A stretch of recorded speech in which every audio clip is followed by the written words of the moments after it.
ಕೆಲವು ಮರೆಯಲಾಗದ ಪಾತ್ರಗಳನ್ನೂ ನಾವು ನಿಮಗೆ ಪರಿಚಯಿಸ್ತೀವಿ. ತೆರೆಮರೆಯ ದೃಶ್ಯಗಳನ್ನೂ ಇಣುಕಿ ನೋಡಬಹುದು.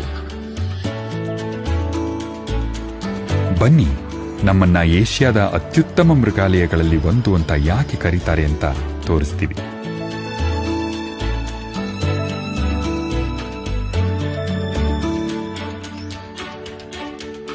ನಮ್ಮ ಮೃಗಾಲಯ ಪ್ರಾಣಿಗಳ ಸಂಗ್ರಹಕ್ಕಷ್ಟೇ ಅಲ್ಲ ಹೆಸರುವಾಸಿಯಾಗಿರೋದು, ಅದರ ಭವ್ಯವಾದ ತೋಟಗಳಿಗೂ ಸಹ.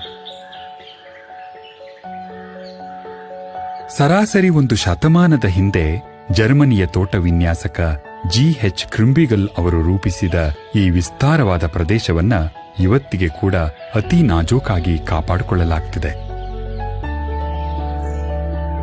ಸೊಗಸಾದ ಪಾರಂಪರಿಕ ಕಟ್ಟಡಗಳು ತೋಟಗಳ ಸೊಬಗನ್ನ ಹೆಚ್ಚಿಸಿವೆ. ಈ ಬ್ಯಾಂಡ್ ಸ್ಟ್ಯಾಂಡ್ನ ಹಾಗೆ ಇಲ್ಲಿ ಹಿಂದೆ ಸಂಗೀತ